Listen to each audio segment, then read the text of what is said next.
In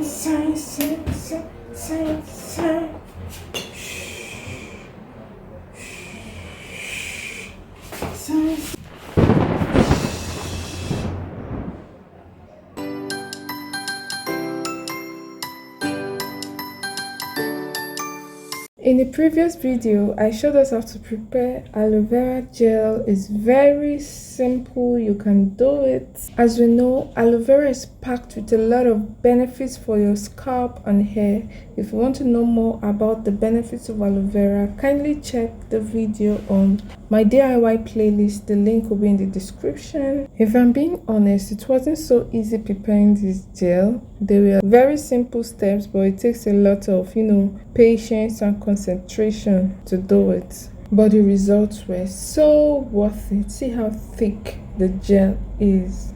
As a frugal, natural, and minimalist, I'm always grateful to God for DIYs. I mean, they are organic, affordable, accessible, and effective. Hi, I'm Deborah and Chemical. Welcome to my channel. If you're new here, I'm happy to meet you, and it will be a pleasure connecting with you. So kindly like, engage, and subscribe. If you're already subscribed,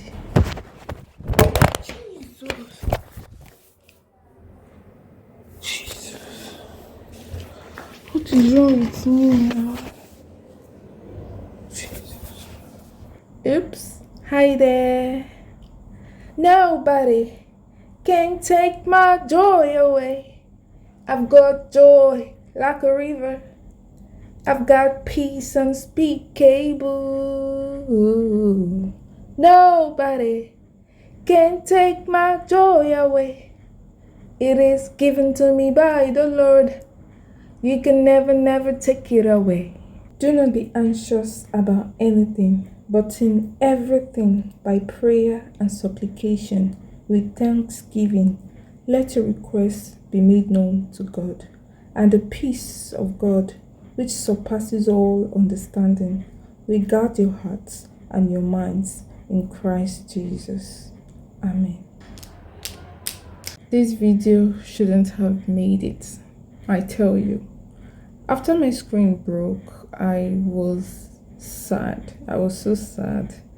I wanted to give up making this video, but I had to encourage myself to keep pushing.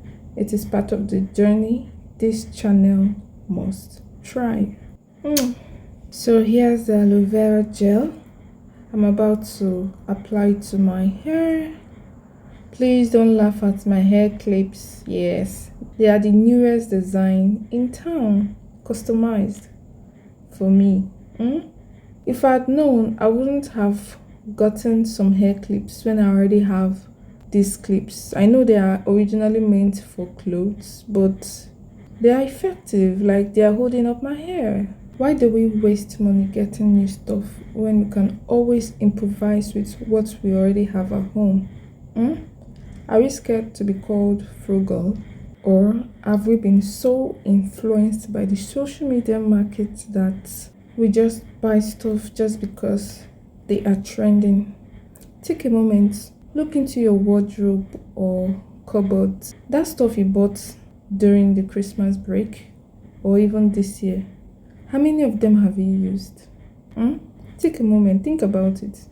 It may seem little, but it's very significant. We just buy things we don't even use. Could the reason also be because buying stuff has been made so easy that we sit on our sofa, glued to our screens and charmed by what is thrown at our faces? We just, hit the order button without even thinking twice. Well, maybe you're thinking twice, but a lot of other persons don't think twice, especially the younger ones, because they are fascinated by what is trending. And so we're gradually losing interest for improvisation and DIYs. I've noticed my DIY videos are getting lesser views unlike before. Everybody wants finished products. We are now market driven. and it's not so healthy. So before you order for any new stuff, ask yourself, do I really need this? And how do I maximize what I already have?